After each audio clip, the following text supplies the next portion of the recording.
You've seen this before, right? Good translation.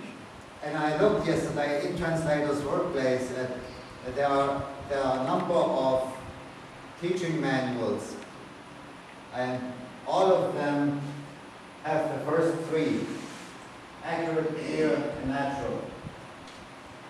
And I do think these are the most important ones, these qualities. But I think the other ones are important too.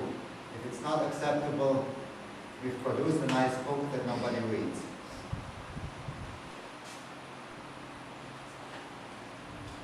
Sometimes, and I've mentioned this before, we've talked yesterday when we talked about exegesis, we talked about being accurate mostly. Understanding the source text so that we can accurately translate what it means. It also, understanding the source text also helps us to be clear. Now, what can we do to make a translation more natural? And I have a couple of examples, and I hope they come up. What we mean by naturalness. And of course, they're from Karkas.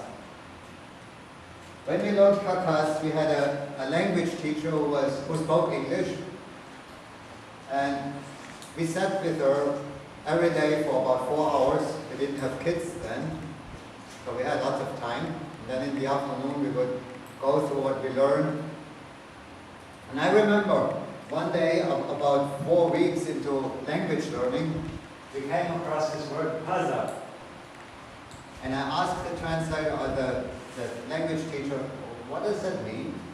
And she smiles and she says, we don't know. And I said, no. And she said, it means and. And? You mean we've been studying the language for 4 weeks and we haven't come across a basic word like and? You would expect, a word like this to come up on the first day. And we have been reading stories, pages and pages of stories. And only now we come across the word and? That's, how can that be? The reason is the Karkas language has other means to express and. Like when they say Peter and John, they say Peter and John. With Peter, John. Meaning Peter with John, Peter and John. They don't say, Peter Paza, John. It's just not the way they say it. They understand perfectly Peter, Paza, John, Peter and John. But this is a natural text, not a translation. This is a text that I found. And you see in a whole page of text, there's only 3 times that the word paza and occurs. And I know you can't read it. It's even in Cyrillic and it's very fuzzy, but it doesn't matter. All I want to show you is 3 times the word paza. Now, if you look at, this is Russian. This is the Bible in Russian. This is out of John 15, the first, it's 32 verses. The Russian word for and is e.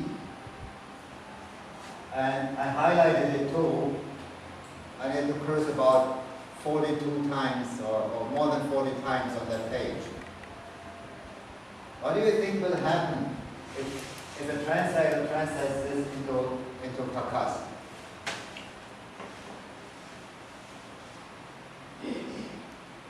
Every time he sees the word e, he translates it with paza.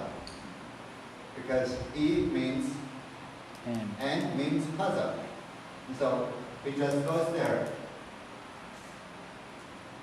Now, when people read this, will they understand it?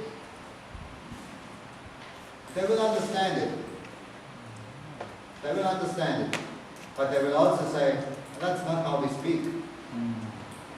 We can understand it fine, but it's not natural. it sounds foreign, it sounds strange. So when we translated this, every time we came across, when we did advisor checking with the translator, every time we came across the word paza, I asked, can we rephrase that? And most of the time we were able to. A few times we were not able to. And this is the same text that we saw in Russian before, that had 40 sometimes, 42 times the word E, the word N in Russian. And now we have 1, 2, 3, 4, 5,